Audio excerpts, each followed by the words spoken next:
এবারেরই মৌসুমের মাঠের যে চিত্র, খুব করুণ পরিস্থিতি। কৃষকদের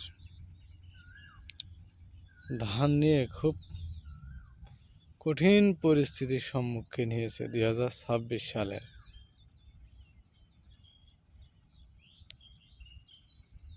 সারা বাংলাদেশের প্রায় একই চিত্র, প্রচুর ধান নষ্ট হয়ে গিয়েছে। আর হাওড় অঞ্চলের তো কথাই নেই, বলার অপেক্ষা রাখে না।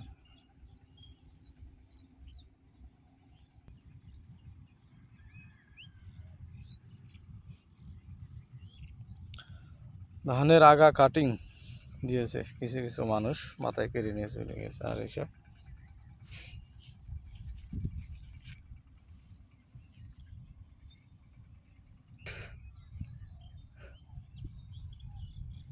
গতকালকে বৃষ্টিতে একেবারে অবস্থা খারাপ।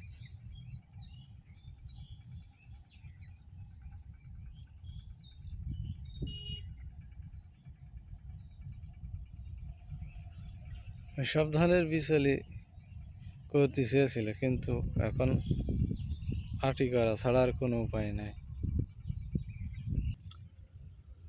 মানুষ নিজের ক্ষেতের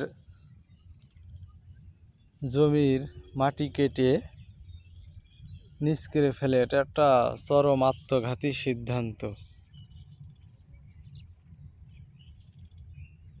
উঁচু জমি যে কি জিনিস, এইবার মানুষ দারুণভাবে টের পাচ্ছে।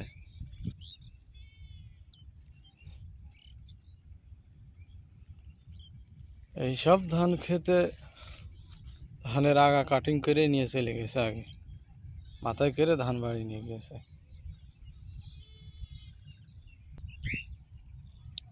এইসব দৃশ্য হলো মাঠের উপরিভাগের জমির চিত্র, আর নিচের তো আরো অবস্থা খারাপ।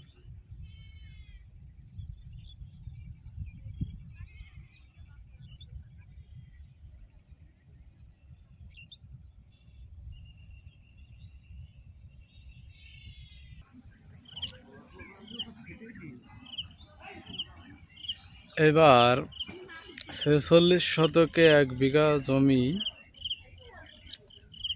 কেটে টেনে ধান ঝেড়ে দিয়ে চুক্তিতে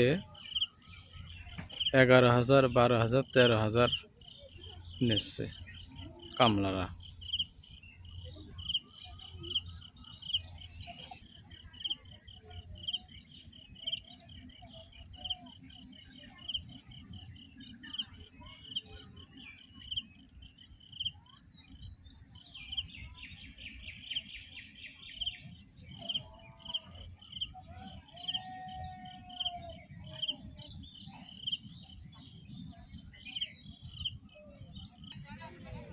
ফসল ঘরে ওঠাতে মানুষের চেষ্টার কমতি নাই, বিভিন্ন উপায়ে মানুষ চেষ্টা করছে। হারভেস্টিং, ধান কাটিং মেশিন দিয়ে, হলার দিয়ে, বিভিন্ন উপায়ে কেউ থেমে নাই তার ফসল ঘরে ওঠানোর জন্য। বিভিন্ন এলাকায় বিভিন্ন রকম এবার কৃষকের যে দুঃখ বিপর্যয়ের চিত্র বিভিন্ন রকম দেখা যাচ্ছে, এক এক এলাকায় এক এক রকম। আশা করি আপনারা যারা ভিডিও দেখছেন তার এলাকায় কেমন পরিস্থিতি হয়েছে একটু কমেন্টে জানাবেন।